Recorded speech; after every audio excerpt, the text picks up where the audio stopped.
An employee asks an AI agent to send a file. The activity log says the employee requested it. The agent log says the agent sent it. The connector log says the action succeeded. Everybody gets a green check mark. Very efficient, very modern, very clean. And then somebody asks a deeply inconvenient question. Whose account actually sent the file? Because the employee made the request. The agent performed the action. But the connector authenticated with the account of the person who built the agent 6 months ago. That person may not even own the process anymore. They may not know who can run the agent.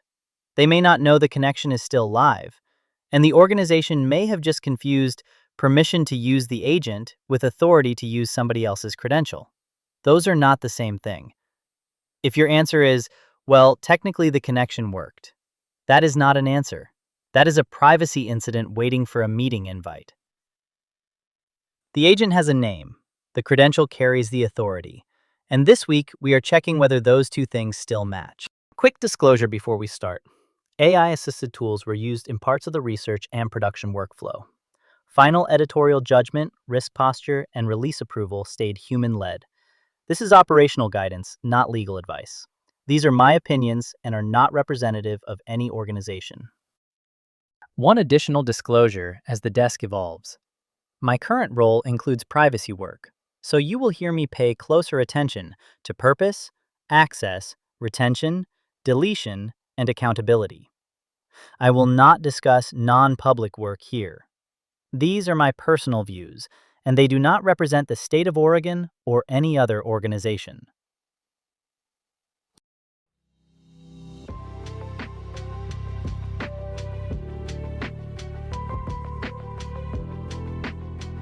This is AI Change Desk. Thank you for choosing to tune in. Welcome back to AI Change Desk. I am Michael. Today is Monday, August 3rd, 2026, and this is episode 39. Whose account did the agent use? I source-checked this on Sunday night, August 2nd, and checked it again Monday morning.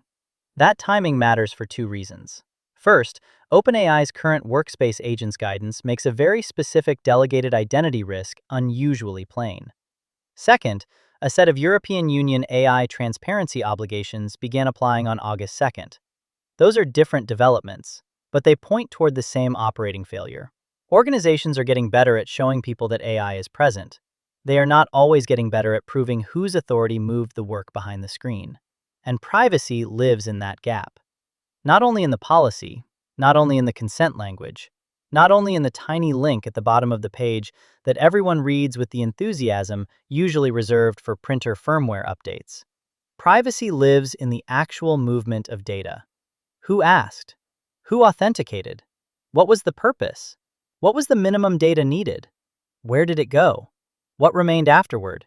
And who had the power to stop it? That is the episode. The agent has a name. The credential carries the authority. We need a receipt for both. Episode 37 asked whether completed agent work had actually been accepted. The system saying done was not enough. Somebody accountable had to confirm that the output met the quality bar, the cost made sense, the sources held up, and the result could be used. Episode 38 moved the receipt upstream. The answer could be correct while the path was unacceptable.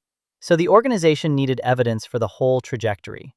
The objective, the environment, the permissions, the actions, the boundary contacts, the intervention, the final disposition. Episode 39 asks the next question. Whose authority was present at each step?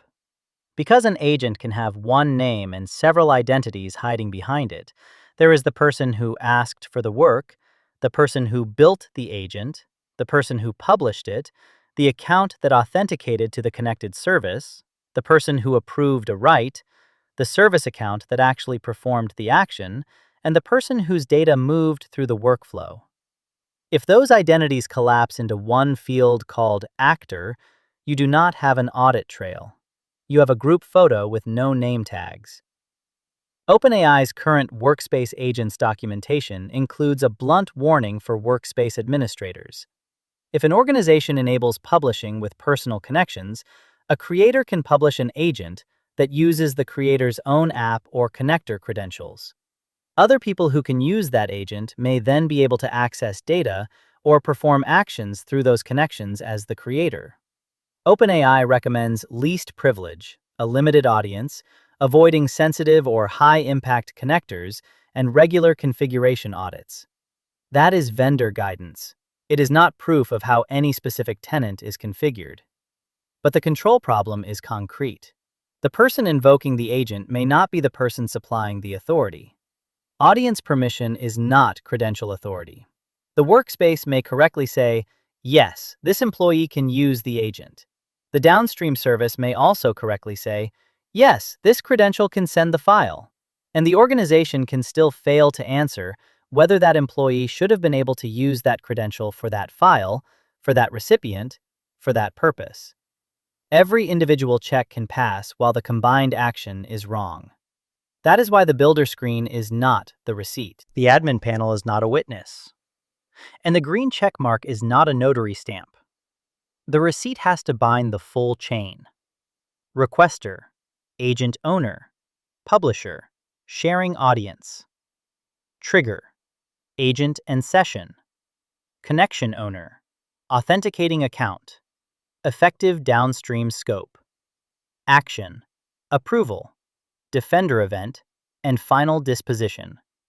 If the connection belongs to a person, the review has to survive that person's transfer, role change, leave, and departure. If it belongs to a service account, the review has to survive key rotation, scope change, vendor change, and process ownership change. Either way, it still works is not the control objective. Sometimes the thing still working is the problem. Part of the confusion comes from the word permission.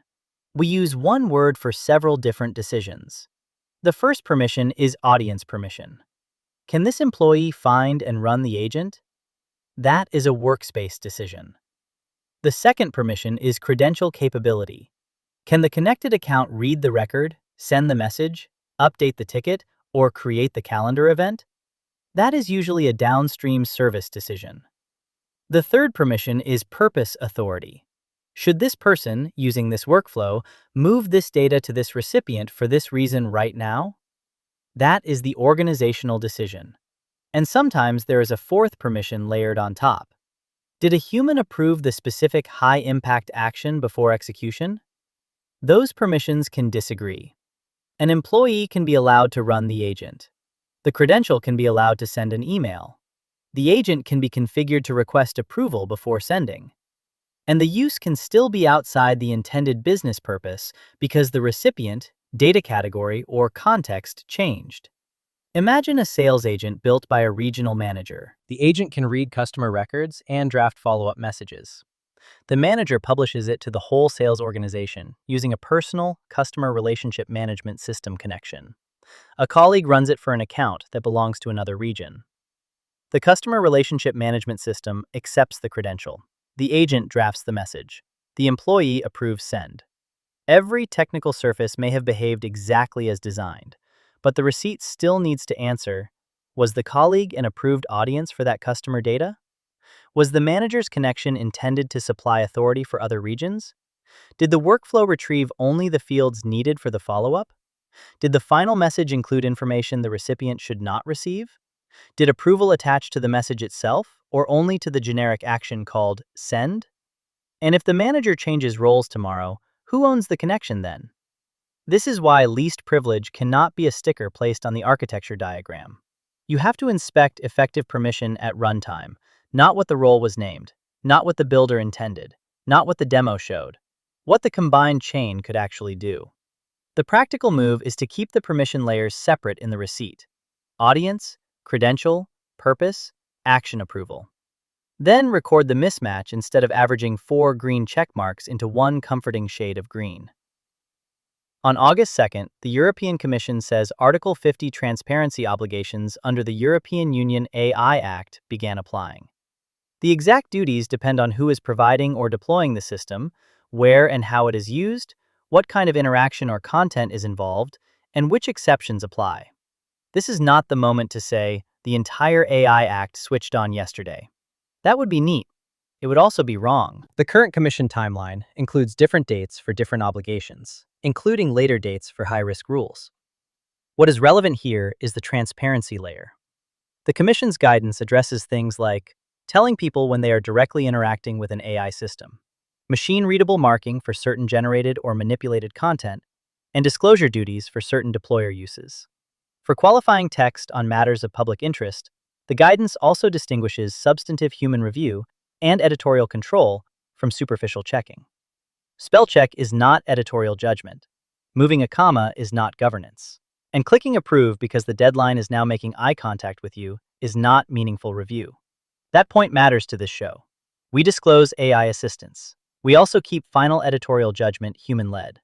Those are related, but they are not interchangeable. The disclosure tells you AI was involved. The production receipt should show that a human reviewed the substance, checked the sources, accepted the risk posture, and approved the release. The same distinction applies inside an organization. A chatbot label can tell a customer that AI is present. It does not tell the privacy team which source supplied the data. It does not tell security whose token crossed the connector. It does not tell records management what was retained.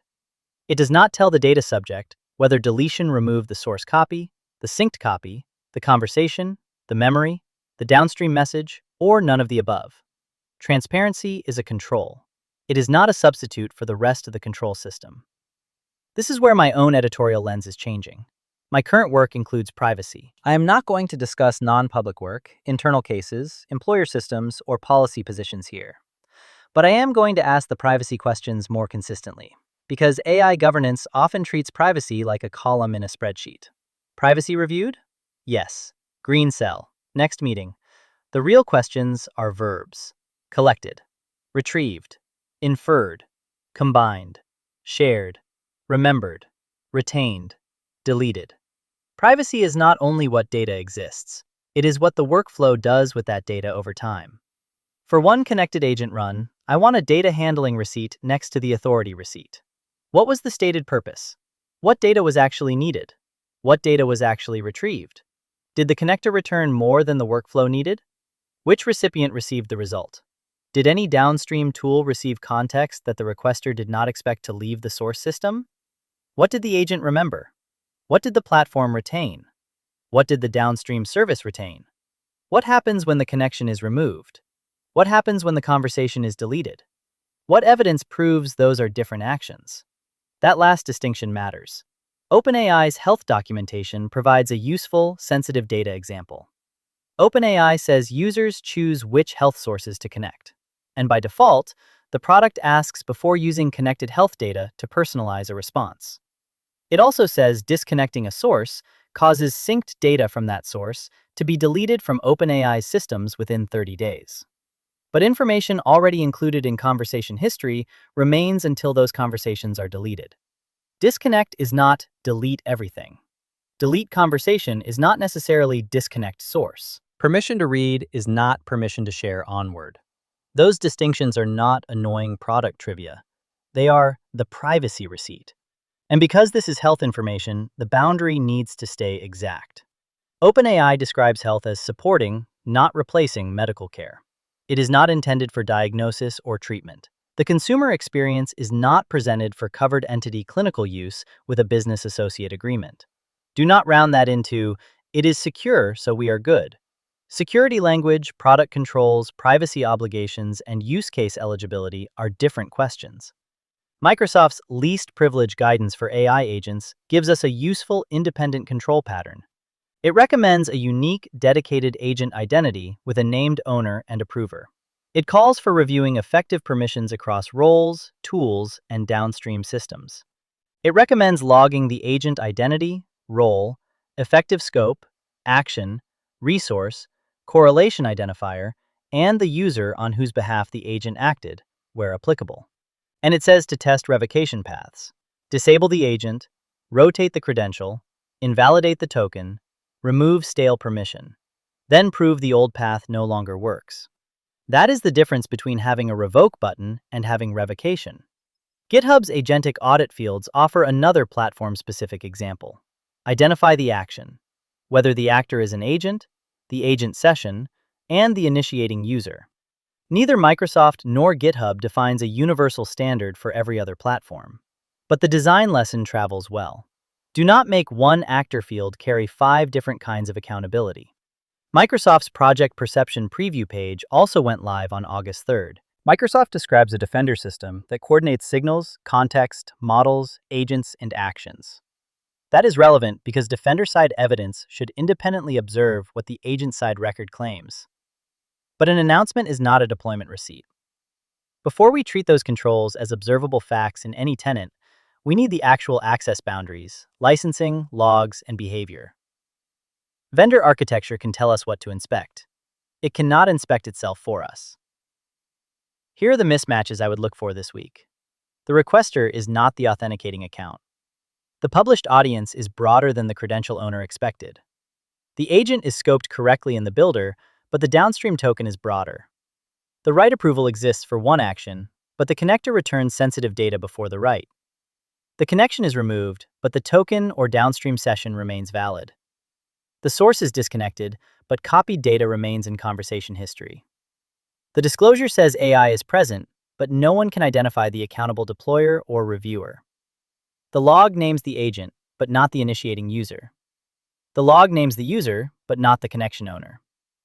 The workflow has a delete button, but nobody has tested what the button actually deletes. These are not edge cases created by particularly chaotic organizations. They are normal outcomes when identity, privacy, security, product administration, and process ownership are reviewed in separate meetings with separate spreadsheets. Each group sees its own green check. The workflow moves through the gaps between them. Here's the action for this week. Choose one connected AI workflow, not the entire platform, not the strategic roadmap. One workflow that can retrieve data or take an action. For the first 10 minutes, map the people and identities. Name the requester. Name the agent owner. Name the publisher. Name the approved audience. Name the trigger. Name the agent and session fields you can actually retrieve. Name every connection owner and authenticating account. For the next 10 minutes, map the authority. Record the effective downstream scope. Separate read, write, send, share, schedule, edit, and delete. Record which actions require approval. Record which policy or connector constraint version applied. Do not write least privilege as a conclusion. Write the actual privilege. For the next 10 minutes, map the data handling. Purpose. Data category.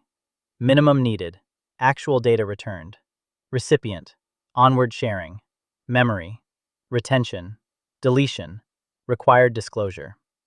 For the next 10 minutes, test the boundary.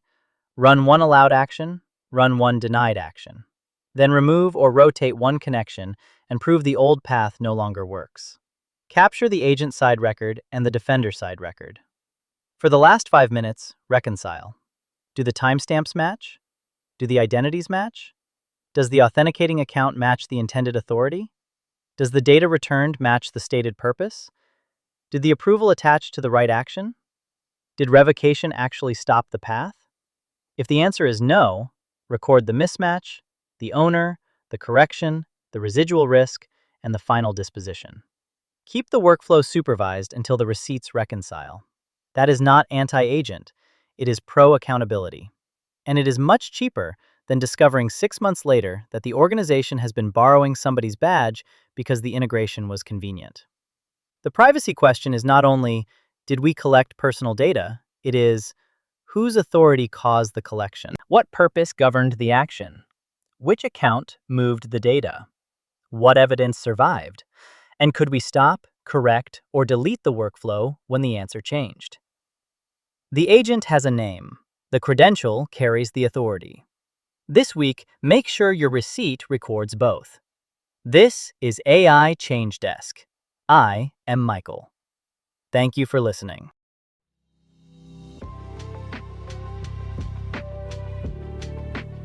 This is AI Change Desk. See you next time.